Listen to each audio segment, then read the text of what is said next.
معمولا همیشه یک جنگ درونی داخل ذهن افراد اتفاق میفته که آیا من جذاب هستم یا جذاب نیستم.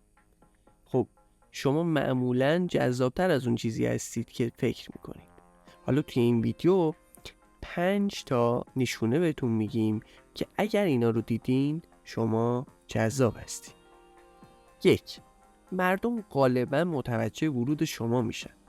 اگر به یک مهمونی رفتید و دیدید که دیگران به شما نگاه میکنن، به این معنیه که مردم دست کم متوجه حضور شما میشن و مهم نیست که کسی برای شروع یک گفتگو به سراغ شما بیاد یا نه. 2. معمولا تمایل دارید لبخند بزنید. خلق و خوی مثبت به خودی خود جذابه و اگه دوست دارید لبخند بزنید و قادرین از لحظه لذت ببرین، مطمئن باشید که جنس مخالف واقعا به شما علاقه‌مند. 3. خودتونید. شما هیچ تلاشی برای شبیه شدن به دیگران ندارید و از ظاهری که اکنون دارین خوشتون میاد.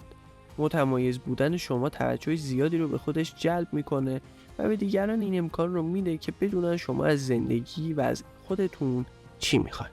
4. زود حوصله‌تون سر میره. اگه اتفاقی افتاد که مسیر معمول زندگی شما رو متوقف کرد، مثل یک بیماری، یه سفر کاری یا یه چیز دیگه، احساس میکنید زمان به کندی میگذره. شما به برقراری ارتباط با افراد زیاد، قرار ملاقات و دیدن دوستاتون عادت دارید و حتی اگر از تنهایی لذت میبرید، انزوای اجباری شما رو آزار میده. 5. مردم برای شما پیام میفرستند یا با شما تماس میگیرند. حتی اگر در یک رابطه هستید یا همسر دارید، ممکنه علیرغم موقعیت خود از افراد توی شبکه‌های اجتماعی پیام دریافت کنید. البته که باید این پیام ها رو نادیده بگیرید.